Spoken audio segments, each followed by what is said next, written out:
어떤 상황 속에서 이 편지를 썼느냐. 오늘 우리가 공부하는 것은 이제 디사이플십에 관한 거거든요. 이 제자도에 관련된 건데, 히브리서에 나타난 제자도 신학, 뭐 그것을 우리가 공부하게 될 때에 어떤 컨텍스트에서 이걸 썼느냐라고 하는 것을 우리가 밝혀야 히브리서의 제자도가 이제 독특한 성격이 드러나겠죠. 원래 모든 성경 편지라고 하는 건 설교도 마찬가지지만 소위 미국의 유명한 학자인 크리스찬 C 베이커라고 하는 사람이 있어요. 크리스찬 베이커. 이 사람이 아주 묘한 얘기를 좀 했는데요. 그 사람이 소위 coherence와 contingency라는 얘기를 좀 했어요. 이 contingency는 오히려 컨텍스트에 관련된 거고요. 이 독자들의 어떤 그 상황성이라고 얘기할 수 있겠죠. 상황은 늘 바뀌어갑니다. 근데 이 coherence는 상황이 바뀌어도 변하지 않는 규범적인 내용, 프리스크립티브한 내용, 이걸 이제 coherence라고 얘기하는데 이 두 가지가 결합이 되어야 떤 메시지의 적합성을 갖는다는 거예요. 여러분들이 조직신학과 우리 바울의 편지 또 히브리서나 야고보서나 이런 것들과 가장 결정적인 차이가 뭘까요? 우리가 여러분들이 조직신학을 읽어보면 어떤 상황성이라고 하는가, 베이커가 얘기하는 이제 컨틴전시에 관련된 내용은 싹 빠져 있죠. 상황적인 내용은 싹 이렇게 없어지고 제거되어지고 진리의 규범적인 뼈다귀들만 추려가지고 그러니까 이런 그 진리의 내용은 세대가 바뀌고 시대가 바뀌고 세월이 바뀌어도 이 진리의 규범은 안 바뀌잖아요. 코헤런스. 코헤런스는 어떤 일치성, 일관성을 얘기하는 건데, 이런 진리의 이 뼈다귀들만 추려가지고, 시대가 바뀌어도 바뀌지 않는 어떤 진리의 규범성만 가지고 뼈대를 딱 만들어가지고 한 게 이제 조직신학 책이라고 볼 수 있겠죠. 거기에는 무슨 뭐 바울이 어떤 상황 속에서 어떤 독자들에게 뭔 편지를 썼느냐 하는 내용에는 거의 없습니다. 그냥 진리의 체계만 있는 것이죠. 그럼 조직신학 책을 읽을 때하고 바울의 편지들이나 야고보나 베드로의 편지들이나 이런 편지들 그 읽을 때 뭐가 다른가요? 조직신학 책을 읽을 때하고 신약의 여러 편지들을 읽을 때하고 결정적인 차이점은 모든 편지들은 진리의 어떤 규범적인 뼈다귀들만 추려서 이걸 외워 이게 진리야 이렇게 전달하는 게 아니에요. 그들이 처한 위기 상황이라든가 또 어떤 상황의 적합성을 가진 그런 메시지를 좀 전하고 있어요. 그러니까 일종의 그들의 상황에 맞는 적용성에 있는 진리 규범의 선포다. 그렇게 얘기할 수가 있겠죠.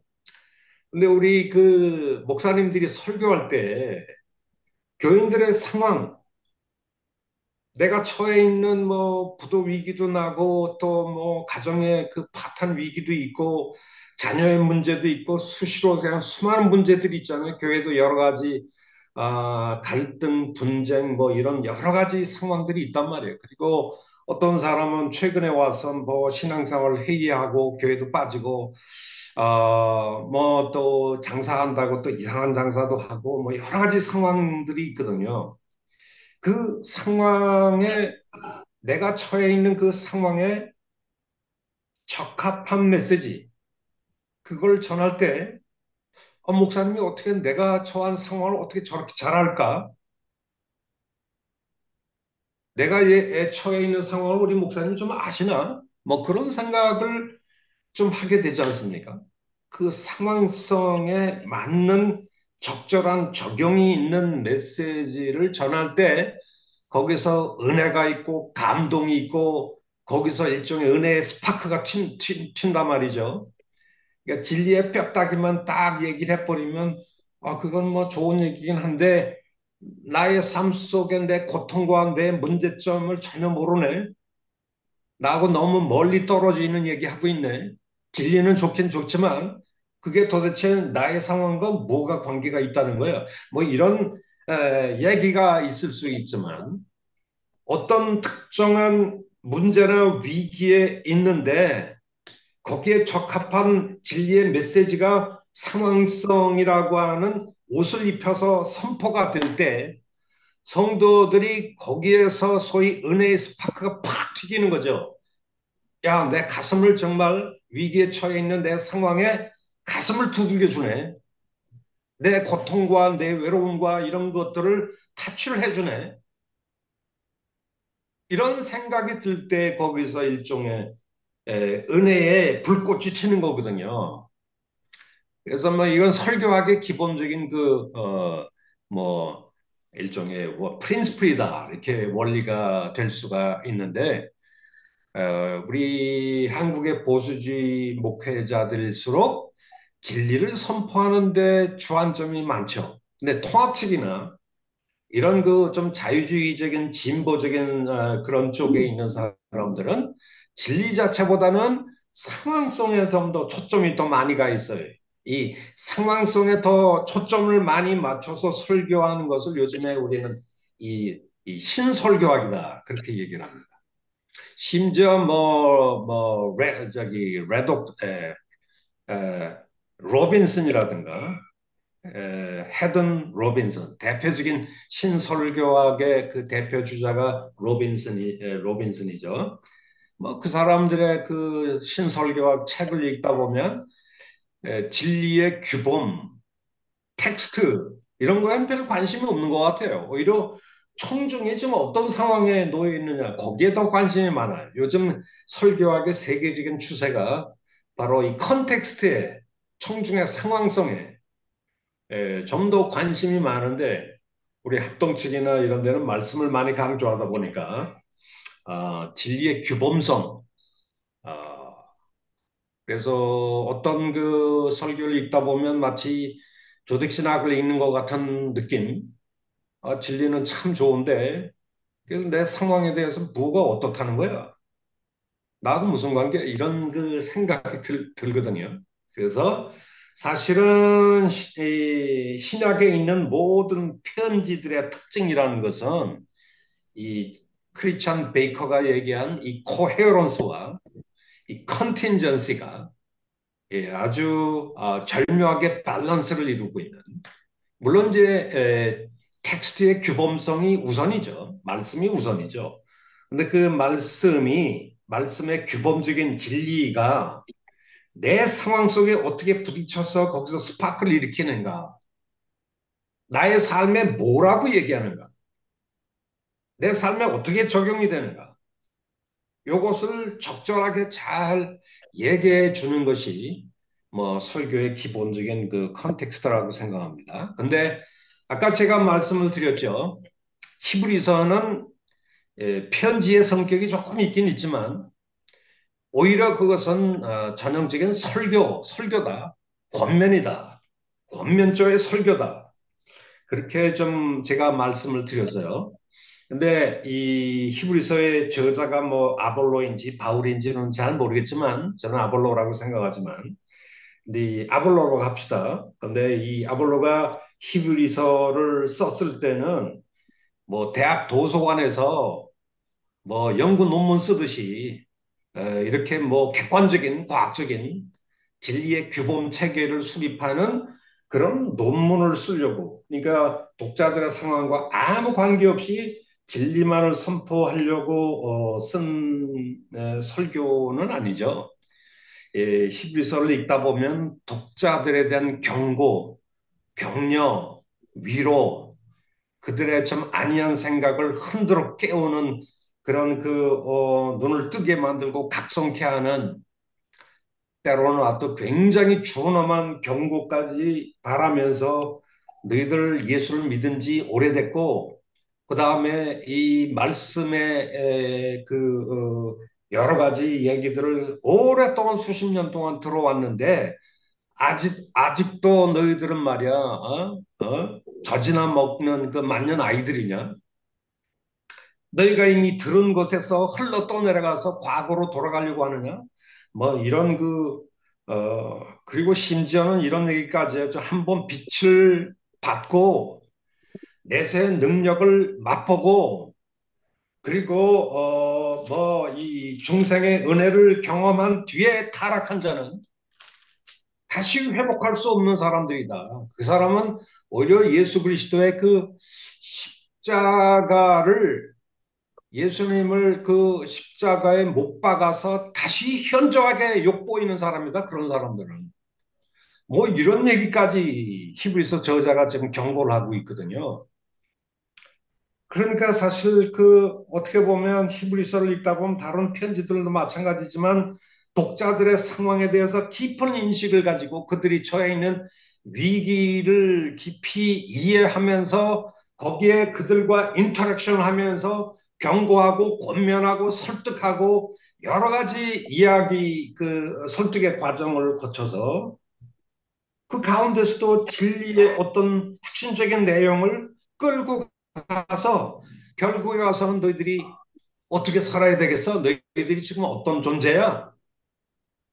너희들의 정말 예수의 제자로서 살아가는 삶이 어떠해야 되는데? 라고 하는 것을 지금 이 저자가 지금 논증을 해가고 있는 것이라고 볼 수 있어요.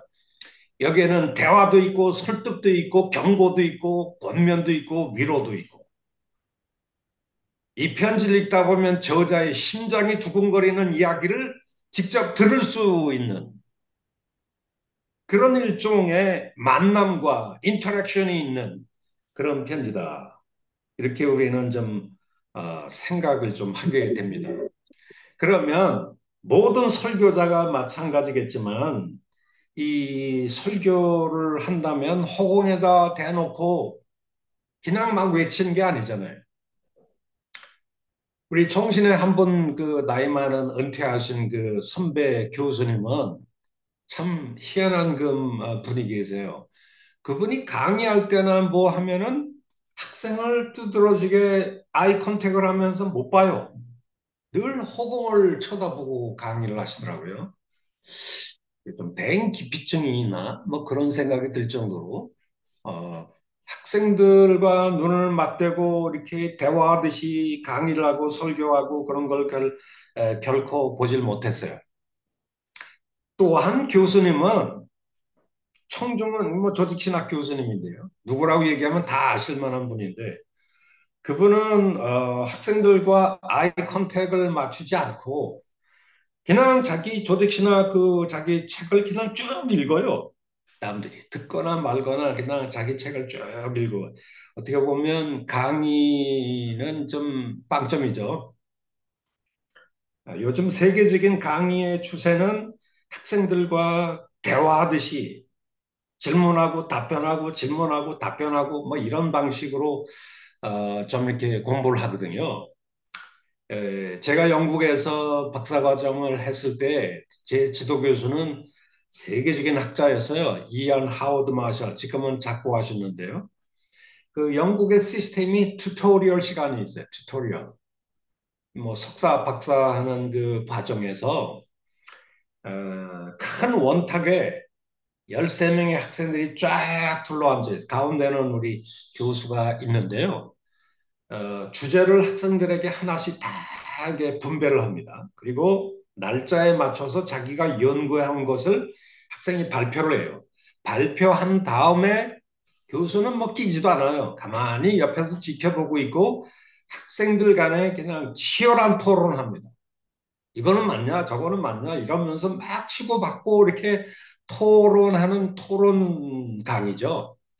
그래서 사실 논문을 쭉 읽어갈 때 배우는 게 뭐 한 2, 30이라면 그 토론하고 인터랙션을 하고 질문하고 이런 과정 속에서 배우는 게 한 80 정도가 돼요. 이 사고를 계속 발전시키고 비판 능력을 뭐 얘기하고 해서 아무튼 하거든요. 그래서 그 토론하는 그 수업이 굉장히 좀 유익한데 저는 영어가 조금 스포큰 잉글리시가 좀 짧아서 주로 듣는 편이었어요.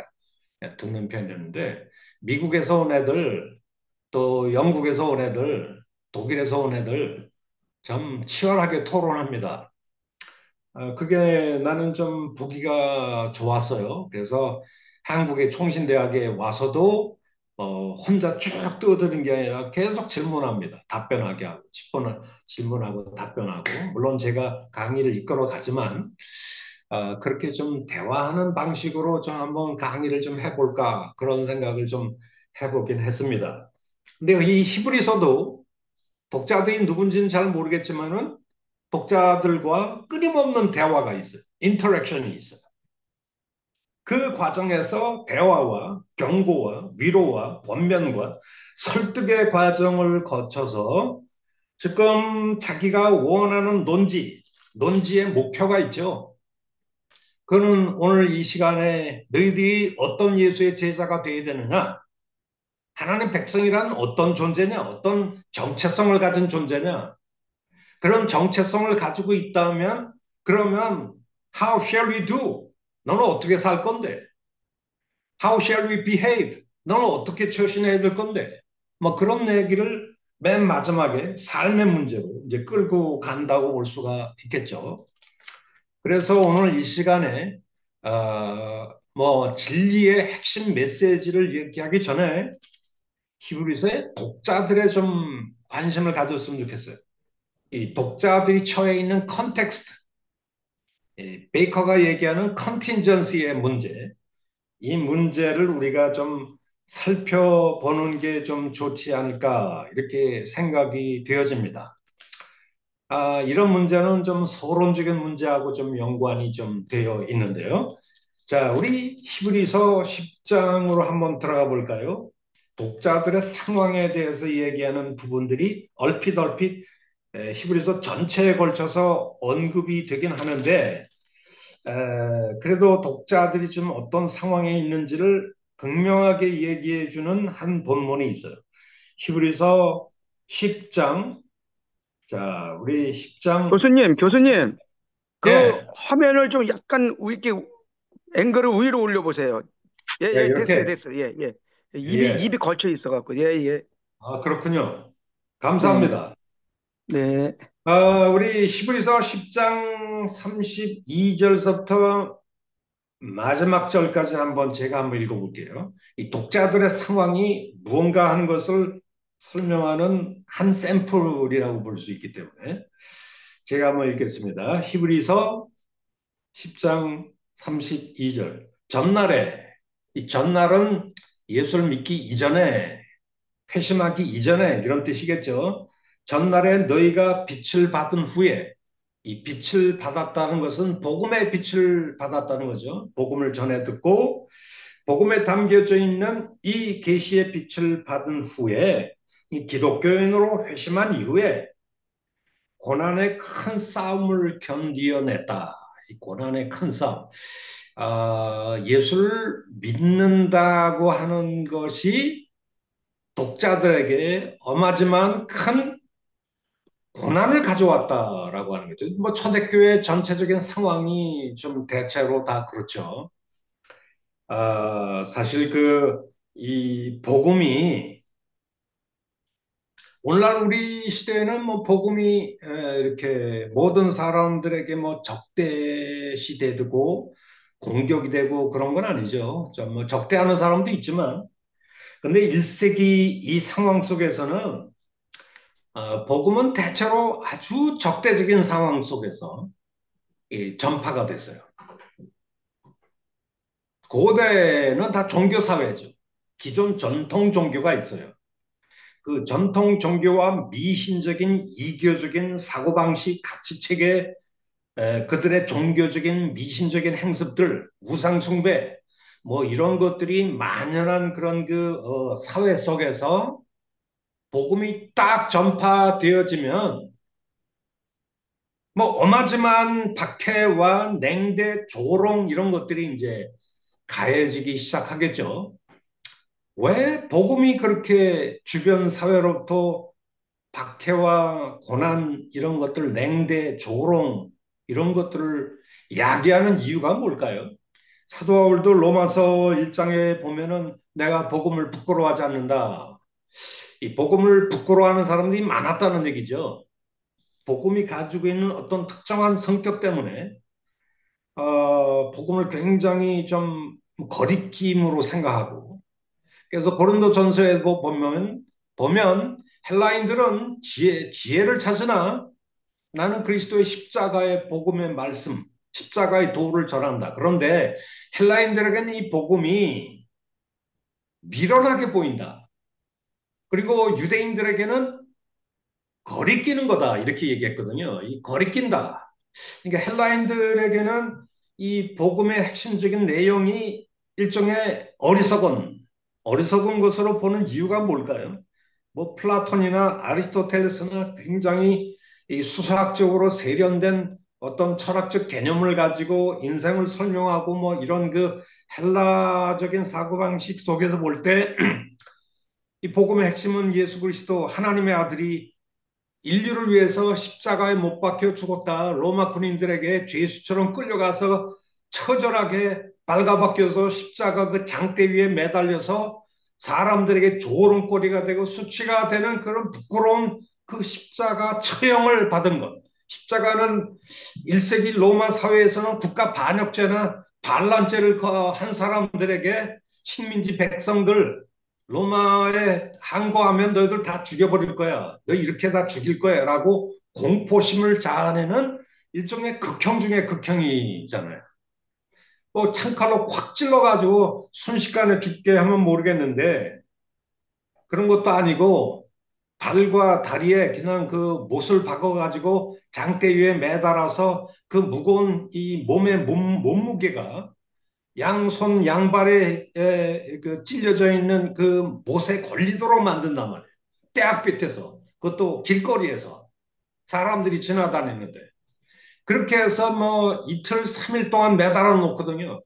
서서히 죽게 만드는 거죠. 그리고 손과 발에서는 그것도 예수님 경우에 옆구리까지 창으로 찔러가지고 서서히 피가 빠져나가는 과정 속에서 극도로 고통이 지속되는데 순식간에 죽지도 않고 그리고 사람들은 뭐 십자가 우리 그 옛날 그 사진을 보면 예수님이 십자가에 매달릴 때 뭐 이렇게 이 가운데 부분은 천으로 가려놨더라고요.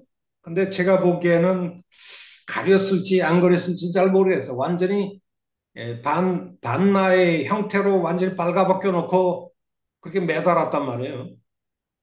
사람들에게 수치와 부끄러움을 주려고, 고통에 대한 두려움을 주려고. 그렇게 해서 로마 군인들에게 질질 끌려가서 처형받은 일종의 국가 반란죄의 혐의를 가지고 있는 그 한 식민지 한 젊은 청년이 죽었는데 그가 우리의 인류의 구원자다, 희망이다. 그를 믿어야 산다. 이런 메시지를 헬라 사람들이 누가 좋아하겠습니까? 그리고 거기다가 그렇게 십자가의 복음을 전하게 되면 뭐 복을 받거나 만사가 형통하거나 뭐 요즘에 우리 한국교회가 좋아하는 게 있잖아요. 삼박자 축복. 이 예수를 믿고 하나님을 믿으면 내 영혼이 잘된 것 같이 만사의 복을 받는다. 뭐 오순절 그 조영기 목사님이 그런 삼박자 축복론을 많이 얘기하는데 예수를 믿고 뭐 복을 받기는커녕 1세기에서는 뭐 계속해서 이 고난이 쫓아온다고 그래. 박해가 쫓아오고. 그래서 수많은 사람들이 헬라 사람들은 굉장히 어리석은 미신이라고 이 기독교의 메시지를 미신이라 어리석은 거다 이렇게 치부를 했고 또 이 그 유대인들이 십자가 복음을 생각할 때는 거리낌이다. 이 거리낌이라는 헬라어가 스칸달론이란 말이에요. 여기에 이제 영어의 스캔들이란 말이 여기서 연문을 뿌리다. 그 연문을 뿌리다라고 얘기하는 것이 스캔들의 뜻이 있는데 그것은 스캔들의 본래 뜻은 사람들을 걸려 넘어지게 한다. 영어로 하면 스탬블링 블럭의 뜻이 있거든요. 거침돌이란 뜻이에요. 왜 이 십자가의 복음이 거침돌이 되었을까요?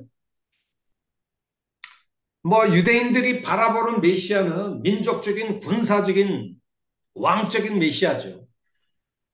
로마의 식민지로부터 정말 우리를 해방하고 이 군사적이고 정치적인 영웅으로서 로마 제국의 군대를 싹쓸이해서 내쫓아 버리고 옛 다윗 왕국의 그 영광을 재현할 왕 중의 왕, 군사적인 영웅 이런 것을 내다봤단 말이에요, 유대인들이.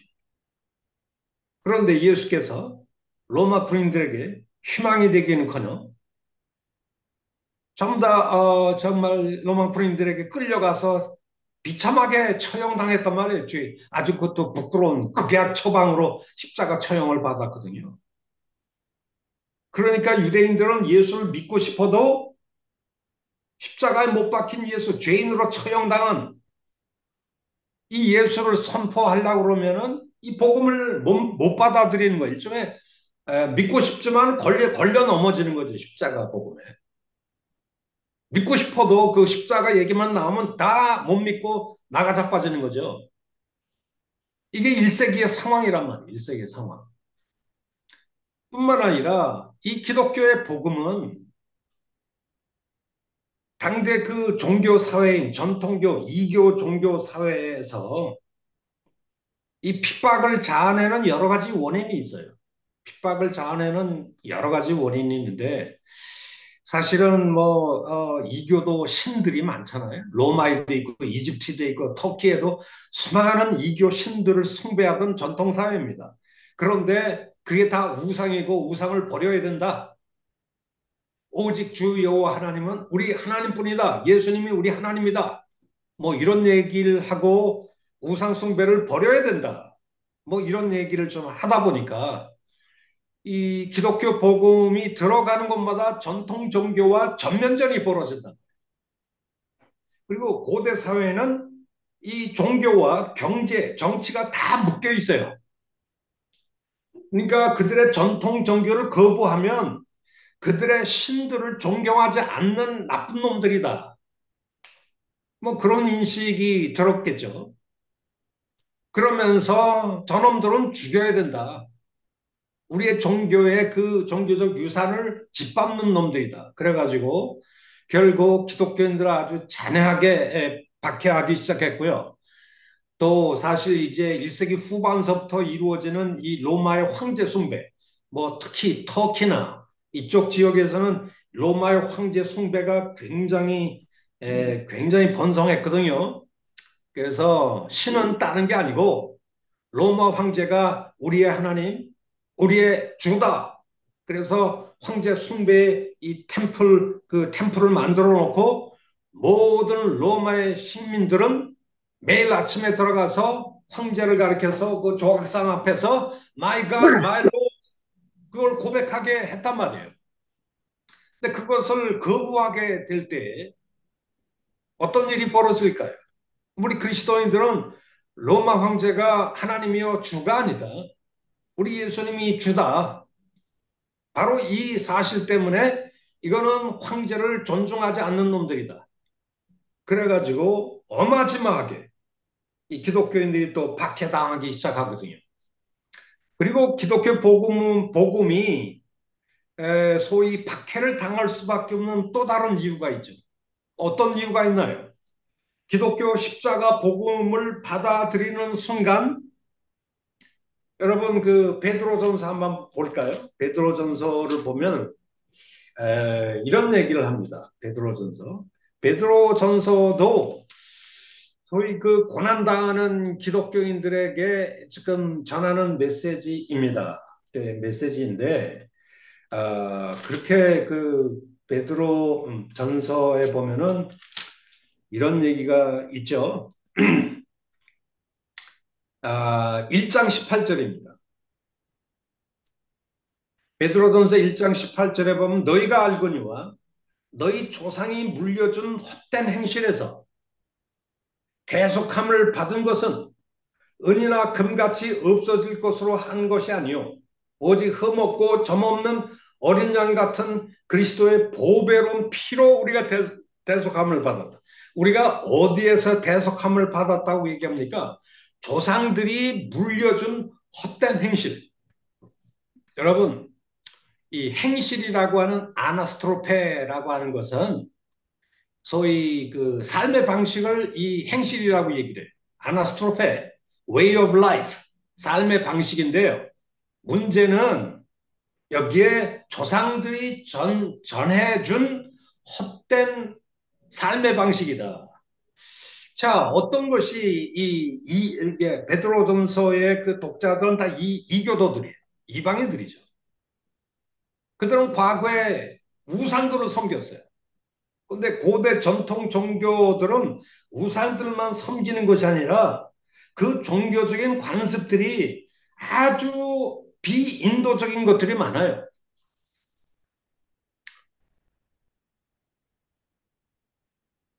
사실 우리 선교 현지에 가보면 그들의 전통적인 종교, 그 종교와 맞물려 있는 그들의 삶의 방식이 얼마나 그 정말 그 비인도적이고 반인권적이고 제가 아마존에 신학교를 만들었는데요. 그래서 아마존에 신학교를 만들고 제가 파송한 선교사들만 6가정이 됐었어요. 그런데 제가 아마존의 강변에 이렇게 들어가서 보트를 타고 그 아마존 오지 정글에 들어가서 했는데 거기서 그런 얘기를 들었어요. 아마존에는 수많은 미신들이 있어요. 부족마다 다 미신들이 있는데 소위 성년의식이 있다는 거예요. 성년의식. 그 성년의식에서 소위 처녀들, 그 어린아이들, 한 12살 되는 어린아이들을 신들에게 제사하면서 신들에게 자기 자녀들을 바치는 의식이죠. 이게 바치는 의식인데 그 의식 가운데 애들을 이 피를 말에 칼로 북북 찔러서 온몸을 피가 나게 만든 거예요. 스스로 자기의 이 칼을 대서 몸에서 피를 나게 만들고 머리털을 전부 다 뽑는 거예요. 그걸 참아내야 송년이 된다는 거죠. 그래서 머리가 전부 다 피투성이가 돼요. 그래야 신들의 보호를 받는다. 근데 그런 그 종교적인 관습이 대대로 조상 때부터 유전되어 내려온 거죠.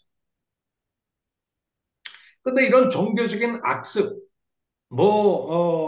부인들이 있는데도 불구하고 부인을 뭐 내친다든가 여러 명의 뭐 애들을 둔다든가 또 노예로 판다든가 애들을 갖다가 뭐 그냥 죽여서 제물로 바친다든가 뭐 이런 것들이 너무너무나 많잖아요. 고대 종교에. 그리고 굉장히 그 뭐라고 그럴까요? 좀 성적으로 문란한 종교들도 많죠. 이 팔레스타인의 종교들도 그렇죠. 바알을 섬기고 또 아스타롯을 섬기고 만몬을 섬기고 다 섹스 종교들이에요. 성을 일종의 풍요의 상징으로 생각해서 이 바알 숭배를 하다 보면 여자의 유방들을 수십 개를 달아놨어요. 그러니까 애를 많이 상상하는 것처럼 이 바알은 일종의 풍요의 신이다. 근데 놀라운 거는요.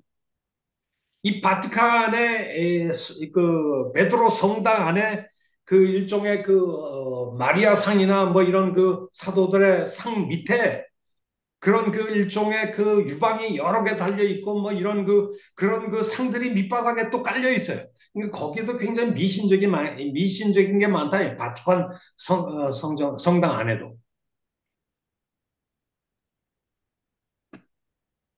자, 이렇게 그 고대의 종교와 연관돼 있는 그런 그들의 그 way of life, 행실.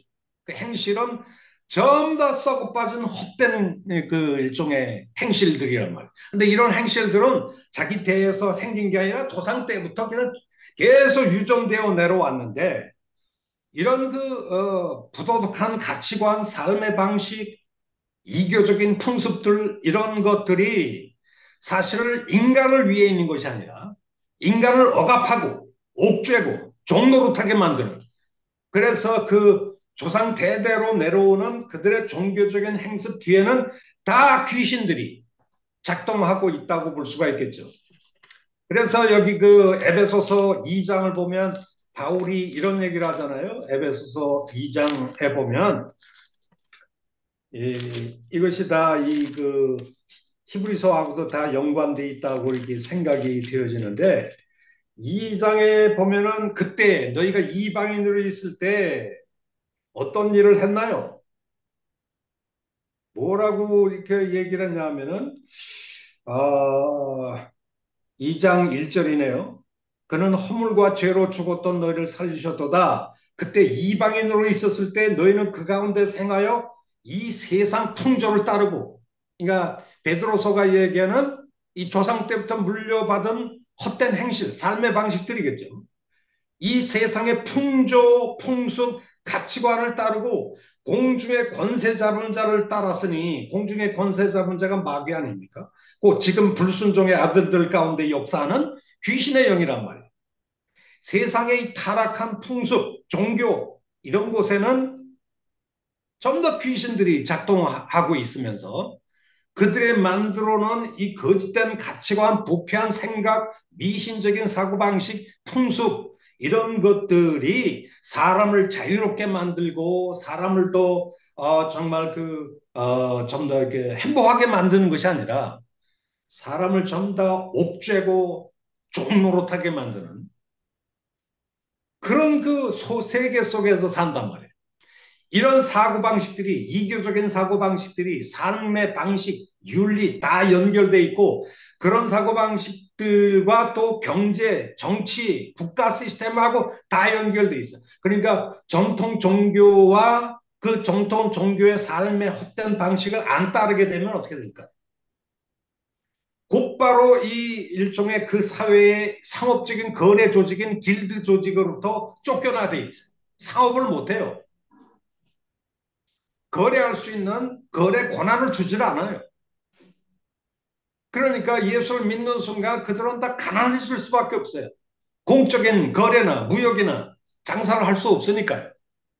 그러니까 오늘날 우리 한국에서 예수를 믿는다는 건 그래도 멋진 어떤 중산층 스타일의, 그래도 내가 사랑의 교회를 다닌다, 분당 우리 교회를 다닌다, 수영로 교회를 다닌다, 소망교회를 다닌다.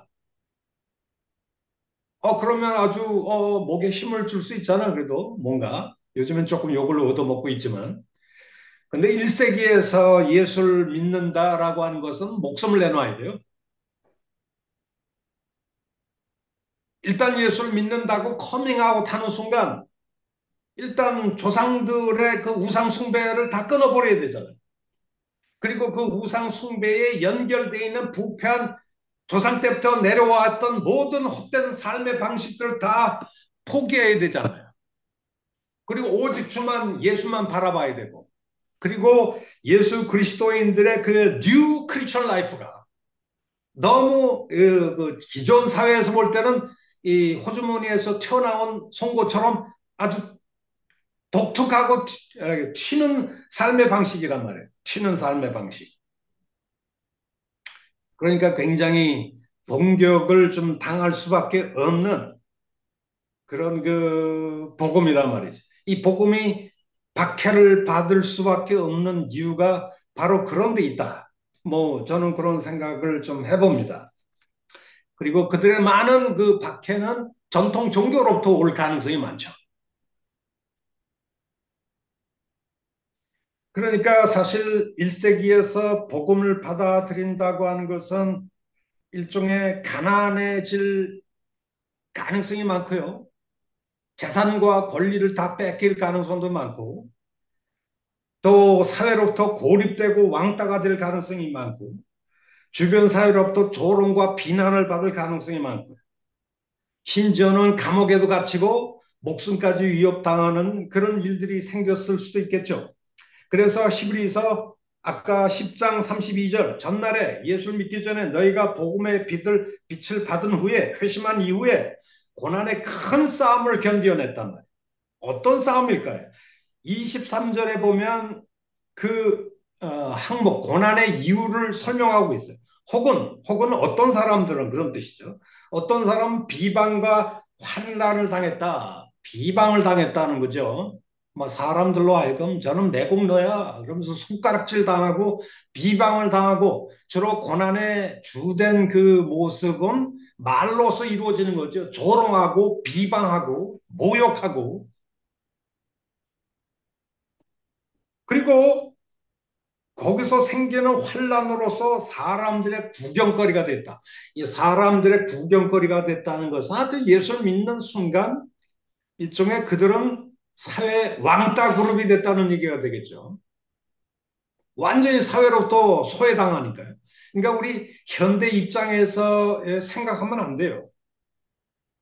현대는 그렇게까지는 가지는 않잖아요. 예수 믿는다고 내가 무슨 치료해야 될 희생의 대가가 별로 없어요, 우리는. 가끔 있긴 있지만. 근데 여기는 이 사회로부터 완전히 구경거리가 된다. 혹은 이런 형편에 있는 자들과 사귄다고. 고난을 당하니까 끼리끼리 모여서 위로하고 사귀고 교제하고. 그러니까 이 예수 믿는 사람은 점점 자기들끼리 모여서 위로하는 일종의 개토 조직처럼 될 수밖에 없다는 거죠. 그리고 너희가 갇힌 자를 동정하고 갇혔다는 건 감옥에 갔다는 거 아니에요? 왜 갇혔을까요? 그 복음 때문에 갇히는 거죠. 예수를 믿는 것 때문에 갇히고 또 그런 자를 동정했다는 거예요. 동병상련으로. 그리고 너희 소유까지 빼앗겼다. 재산까지 박탈당했다. 근데 이런 상황은 국가적인 시책 때문에 예수 믿으면 다 재산 압류 이런 거는 좀 아닌 것 같아요.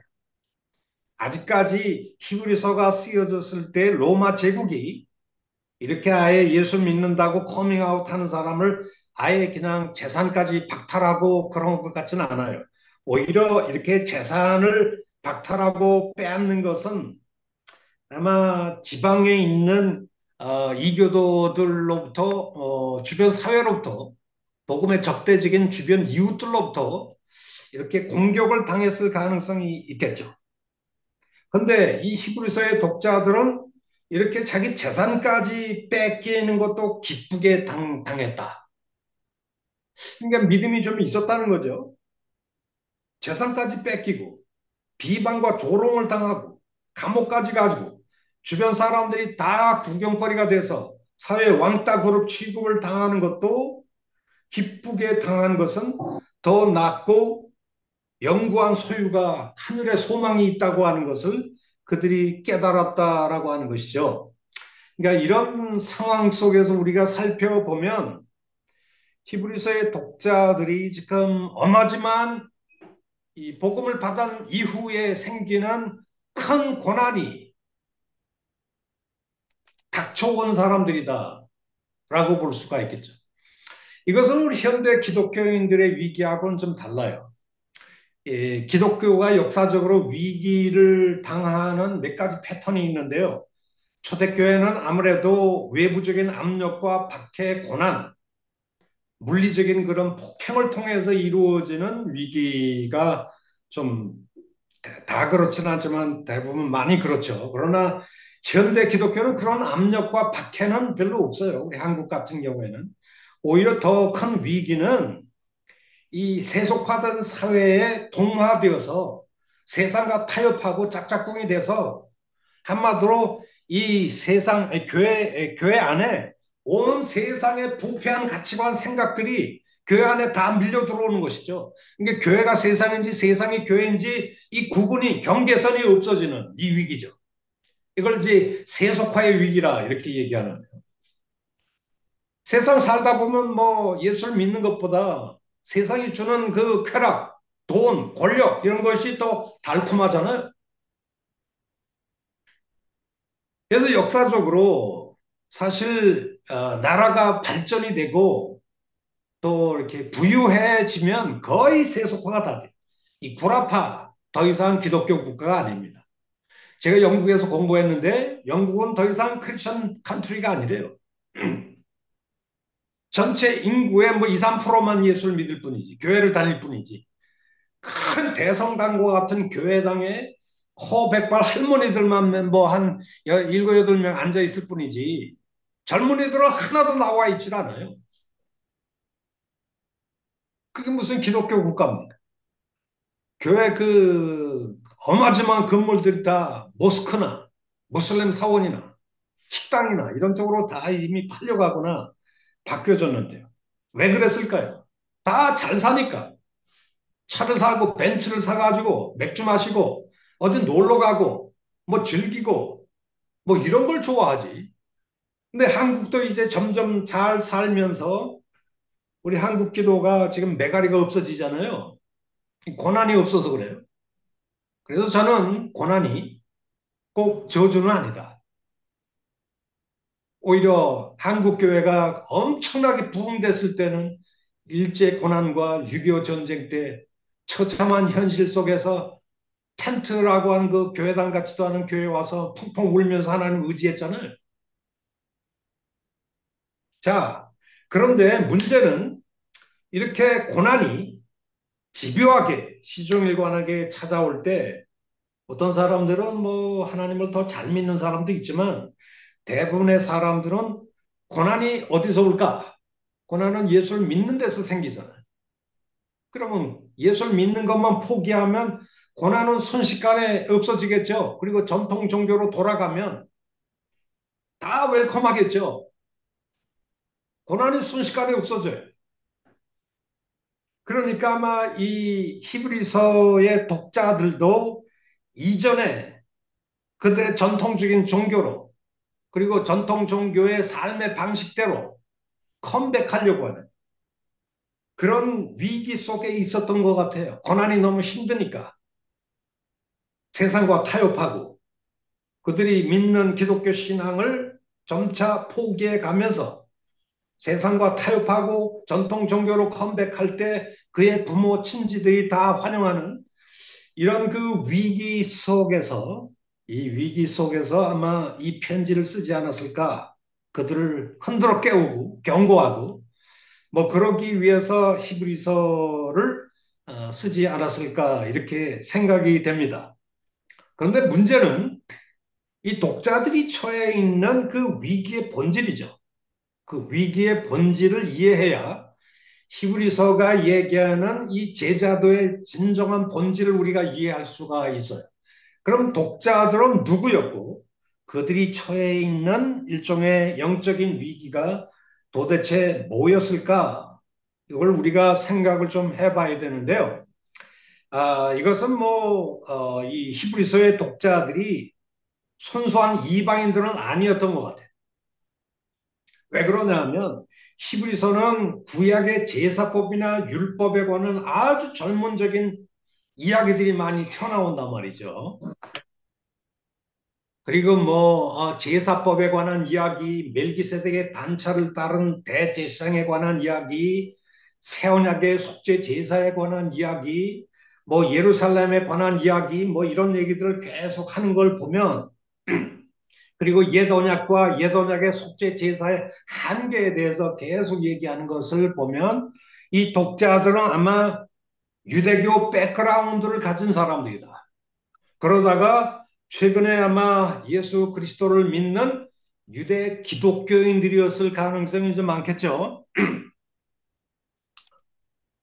그렇다면 이 독자들의 위기의 본질은 뭐냐 하면 한마디로 그들이 고난 때문에 그동안 견뎌왔던 기독교 신앙, 그 신앙을 점차 포기하고 성전 제의 중심에 율법 중심에 과거 유대교로 돌아가려고 하는 그 위기였다 이렇게 말할 수도 있을 것 같아요. 히브리서는 성전 중심의 전통적인 유대교로 돌아가려고 하는 이 위험에 빠진 독자들을 일종의 경고하려고 쓴 편지다라고 하는 것입니다. 히브리서 저자가 직면한 시급한 문제가 있었던 것 같아요. 소위 예루살렘 성전 제의에 익숙한 유대 기독교인들은 뭐 기독교로 들어와서 이 고대 이 기독교 1세기 이 기독교 예배는 어떤가요? 특정한 제의 장소가 있나요? 제사장이 있던가요? 제사에 집중하는 제사장도 없고 또 물리적인 어떤 동물 희생 제사 의식도 다 없죠. 기독교로 들어오면 다 가정교회 예배, 가정교회. 이 가정교회에서 예배를 드리면서 거기는 제사장도 없고 성전도 없고 제단도 없고 아무것도 없단 말이에요. 단지 있는 건 뭐밖에 없습니까? 이곳에 우리 하나님이 계신다라고 하는 영적인 실제밖에 없단 말이에요. 기독교는 더 이상 구약에 있는 옛 종교회, 옛 유대교회, 동물 희생 제사를 더 이상 안 받아들이잖아요. 왜냐하면 예수 그리스도의 십자가를 통해서 영원한 새 언약의 숙제가 이루어졌다고 생각하기 때문에 옛 언약의 숙제 제사 시스템, 율법 제도, 뭐 제사장 제도 이런 거 다 인정 안 한단 말이죠. 그러니까 예수님이 십자가에서 우리의 죄를 위한 모든 것을 속죄가 다 이루어졌기 때문에 그냥 예수를 믿기만 하면 된다.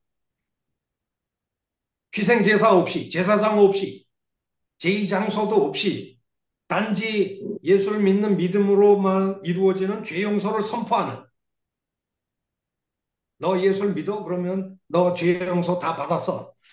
예, 제사, 제물, 제사장도 없는데요. 그런 거 다 필요 없어. 이런 기독교 메시지를 전하다 보니까 좀 불만스럽게 생각했던 것 같지 않을까 이렇게 생각이 됩니다. 제가 오래전에 제가 그 레닌그라드 요즘은 상페테르부르크라고 하는 러시아의 아주 유명한 도시를 갔어요. 레닌의 도시. 거기에 그 소피아 성당이라고 굉장히 웅장한 이 바티칸만큼은 못하지만 굉장히 웅장한 그런 그 성당이 좀 있더라고요. 이 성당에 제가 한번 갔습니다. 근데 들어가자마자 뭐 정말 파이프 올간이 뭐 한 집채만한 파이프 올간이 있는데 미사 집전할 때 뭐 러시아 정교회 사제들이 얼마나 화려한 모자와 지팡이와 그다음에 옷을 입습니까? 턱수염은 가득하고 그리고 러시아 성당은 이 공명 이 울림이 잘 이루어져요. 그래서 뭐 라틴어로 크리스투스 상투스 그러면 그 소리가 그냥 전 그 홀에 왕왕 울립니다. 그리고 하늘을 쳐다보면 라펠로 뭐 그다음 미켈란젤로 이런 사람들이 그린 천사가 막 내려오는 것 같은 그림들이 막그 조각이 다 돼 있잖아요. 파이프 올간이 왕 울리면은 사람들을 정말 끝내줍니다. 압도하죠. 거기서 사제들이 뭐 이 뭐 이렇게 라틴어로 뭐 이렇게 성경을 낭송하는 그 음성이 야 여기가 뭔가 있네 이렇게 생각이 되지 않겠어요? 그 또 뭐 수백 년 동안 그렇게 믿어왔단 말이에요. 러시아 사람들이. 근데 한국 선교사들이 가서 뭐 돈이 없으니까 뭐 지하 당판 감방 같은데 지하실 같은 데다가 조그만 그 교회 세워놓고 거기서 예배를 드리는데 거기에는 뭐 아무것도 없잖아요. 피아노가 제대로 있습니까? 올간도 그냥 구닥다리 같은 거 하나 딱 세워놓고 그러고서 예배를 본단 말이에요.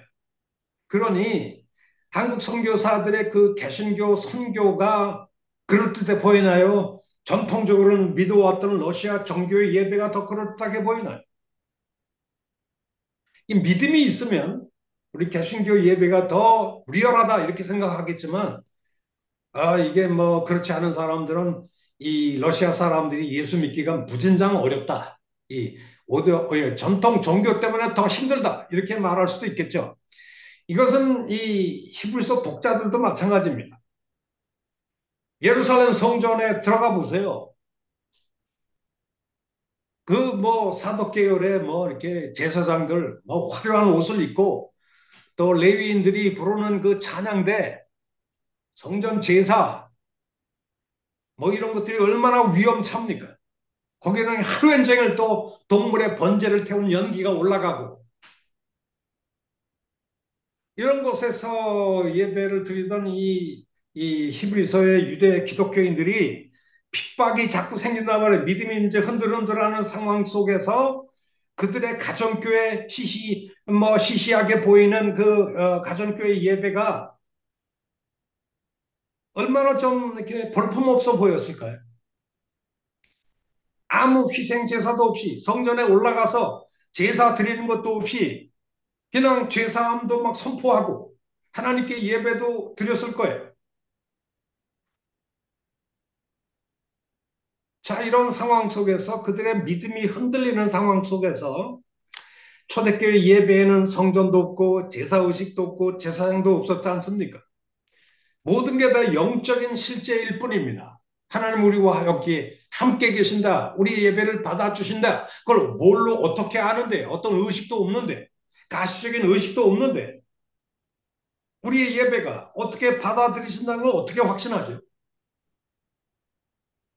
게다가 기독교 신앙을 받아들이면서 그들은 주변 유대교 사회로부터 비방도 당하고 냉대와 박해도 당했던 것 같아요.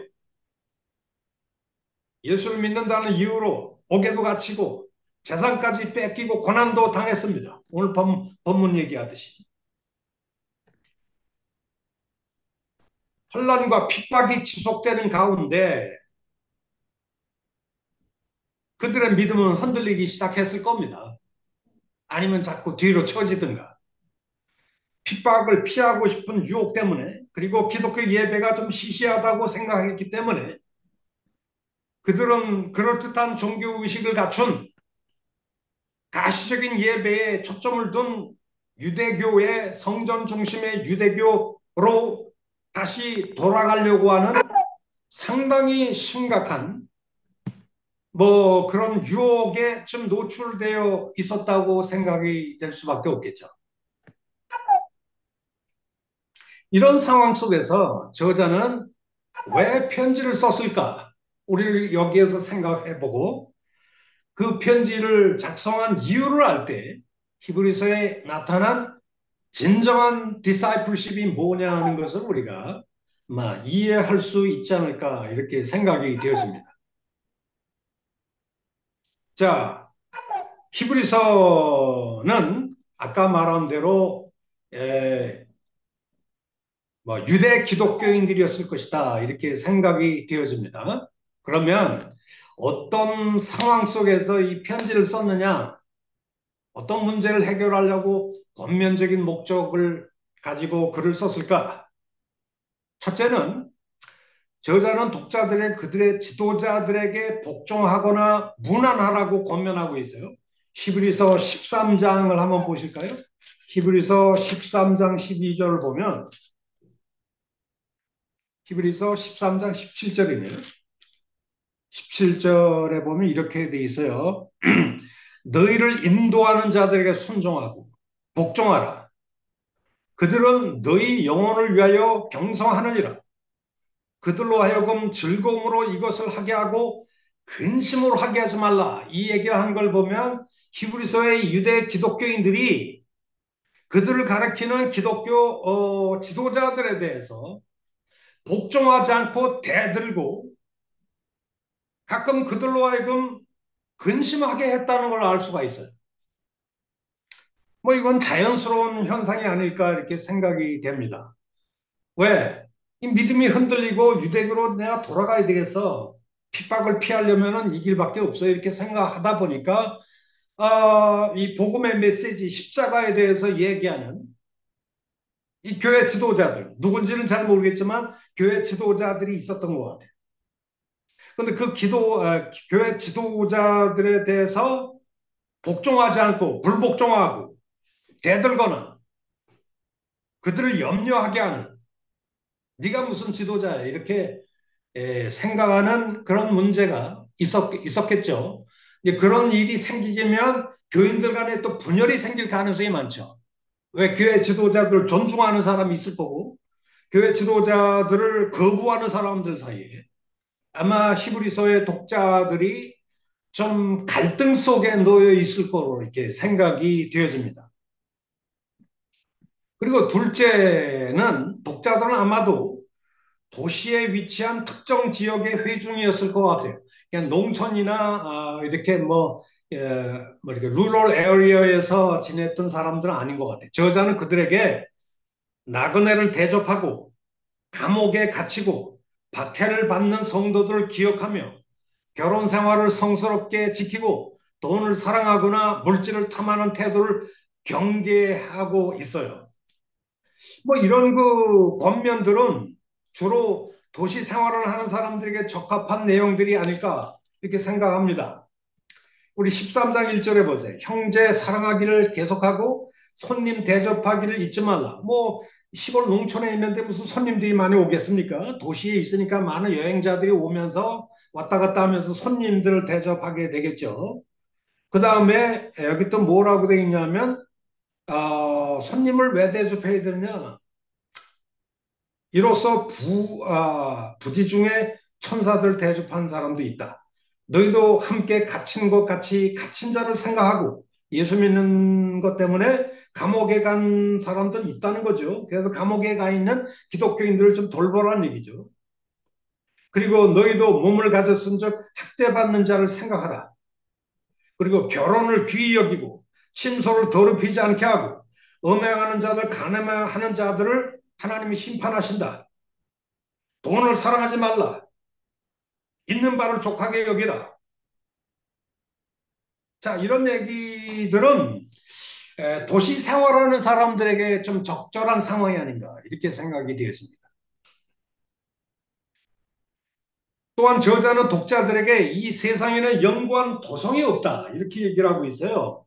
히브리서 13장 14절에 보면 여기에는 영구한 도성이 없다. 우리는 다 순례자들이라는 거 하늘에 있는 도성을 향해서 가는 사람들이다 이렇게 얘기를 하고 있는데 이런 표현들은 그들이 도시에 거주하면서 도시 생활에 안주하는 기독교인들이었다고 하는 것을 좀 암시해 줄 수 있겠죠.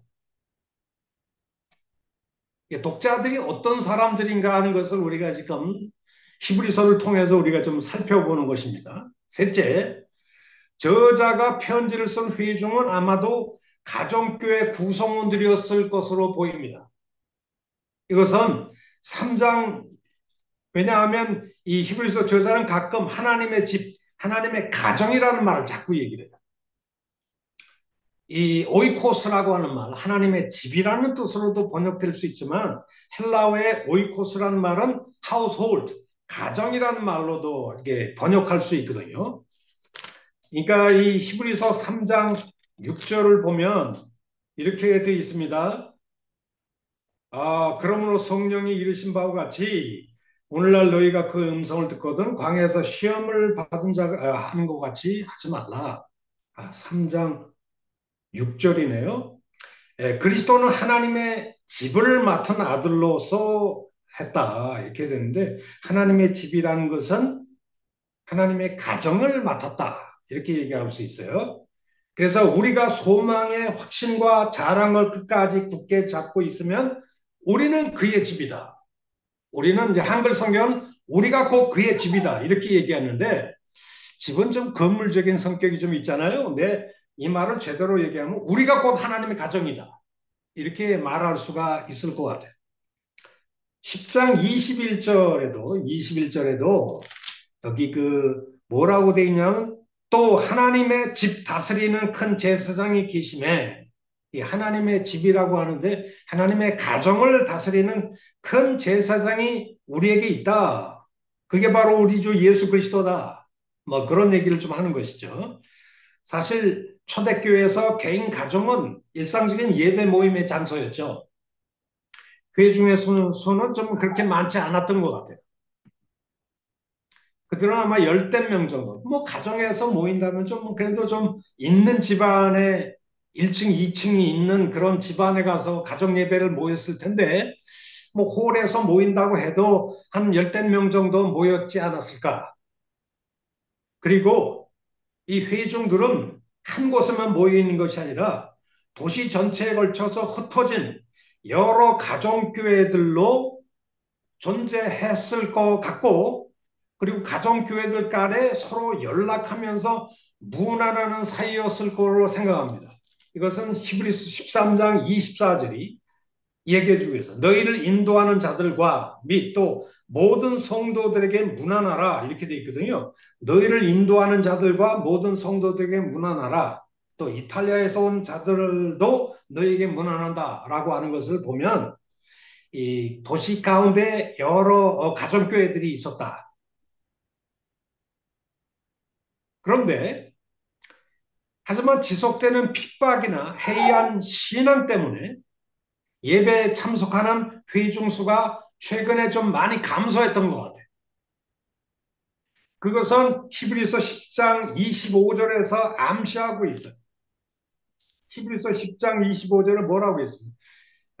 모이기를 패하는 어떤 사람들의 습관과 같이 하지 말고 오직 권하여 그날이 가까울수록 더욱 모이기를 힘쓰자 이런 얘기를 하고 있거든요.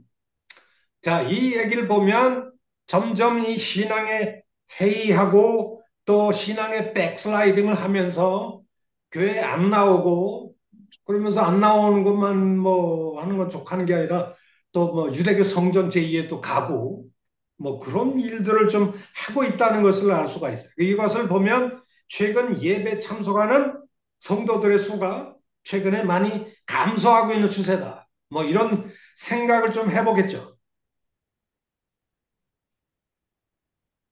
뿐만 아니라 이 독자들의 상황이 지금 어떤 상황이 있느냐 하는 것을 보여줄 수 있는 것이 13장에 있어요. 13장에 보면은 이렇게 얘기를 합니다. 자, 여기 보니까 13장 12절에 그러므로 예수도 자기 피로서 백성을 거룩하게 하려고 성문 밖에서 고난 받으셨기 때문에 우리도 그 예수의 치욕을 짊어지고 성문 바깥으로 나아가신 그에게로 가자. 이렇게 얘기를 하고 있거든요. 이 성문 바깥으로 예수님 십자가 짊어지고 갔기 때문에 우리도 예루살렘 성문 바깥으로 나가자라고 얘기를 하고 있는데요. 이 예루살렘 성문이 지금 히브리서를 썼을 때 건재하고 있다는 얘기죠. AD 70년에 이 로마의 장군인 디도가 예루살렘에 쳐들어와 가지고 아주 예루살렘을 초토화시켜 버렸거든요. 예루살렘의 성전이 다 털리고 멸망당하고 깨지고 그래서 현재 우리에게 있는 예루살렘에 여행을 하다 보면 성벽만 좀 남아 있잖아요. 성벽만. 통곡의 벽이다. 그러나 성전의 기본적인 것들은 다 폐허가 된 상태로 좀 남아 있었는데 근데 이 히브리서 저자는 예루살렘 성문이 건재한 상태에서 있었던 것 같아요. 그러니까 AD 70년에 이 디도 장군이 들어와서 예루살렘을 초토화시킨 그 예루살렘 멸망 이전에 예루살렘의 성전 시스템이 아직 건재하고 있고 제사장들이나 예배 관습들이 남아 있었던 그 시기에 아마 이 히브리서를 썼다는 얘기죠. 그리고 독자들은 뭐 디아스포라 유대인들이 아니고 예루살렘에 있는 유대 기독교인들이었다. 그리고 예루살렘 성전이 아직 건재한 상황에서 히브리서가 쓰여졌다는 것이죠. 그렇다면 히브리서는 적어도 정확한 날짜는 알 수는 없지만 AD 70년 예루살렘 멸망 이전에 뭐 예를 들면 이 핍박이 서서히 다가오면서 네로 황제가 AD 64년에 이제 67년인가 죽잖아요. 자살해서 죽는데 그때 아주 대대적인 기독교 박해가 전 제국적으로 일어나는데 그 박해 때 베드로도 사도 바울도 다 순교했다고 하는 게 알려져 있거든요. 그러니까 뭐 우리가 잡는 다음에 AD 60년서부터 70년 사이에 히브리서가 아마 쓰여졌지 않았을까? 뭐 그런 생각을 좀 해보게 됩니다. 자, 그러면 저자가 독자들의 신앙을 묘사하는 방식을 우리가 살펴보면 그들은 아마 어떤 신앙을 가지고 있었는지 어떤 신앙을 다시 돌아가서 고수하려고 하는지 요걸 몇 가지를 우리가 한번 또 이 재구성을 좀 한번 해보겠습니다. 저자가 독자들의 신앙을 묘사하는 방식을 보면 그들은 율법 계시의 전달자로서 천사들을 믿었던 것 같아요. 그러니까 율법을 누가 전달해 줬냐? 천사가 전달해 줬다. 이렇게 믿는 거죠. 이거는 랍비 유대교가 일종의 그런 신앙을 가지고 있었어요. 여러분, 율법은 하나님이 주신 겁니까? 천사가 주신 겁니까? 여러분, 어떻게 생각합니까? 근데 우리 갈라디아서 한번 잠깐 볼까요? 갈라디아서 3장입니다. 갈라디아서 3장에 보면 바울이 아주 희한한 얘기를 합니다. 갈라디아서 3장 19절. 여기 이렇게 돼 있어요. 그런즉 율법은 뭐냐? What is the law? 율법은 뭐냐? 범법함으로 인하여 덧붙여진 건데 천사들을 통하여 한 중보자의 손을 베푸신 것이다. 그러니까 한마디로 천사를 통하여 한 중보자의 손을 베풀어 율법, 율법을 주셨다는 거예요. 그러니까 실상은 여기 중보자, 한 중보자는 모세를 얘기합니다.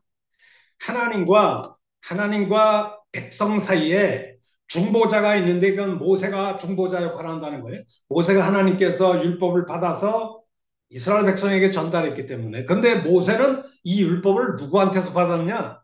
천사를 통해서 받았다는 거예요. 물론 궁극적으로 율법은 하나님이 주신 거지만 하나님이 직접 주신 게 율법이 아니라 하나님이 누구를 시켜서 모세에게 율법을 전달했냐?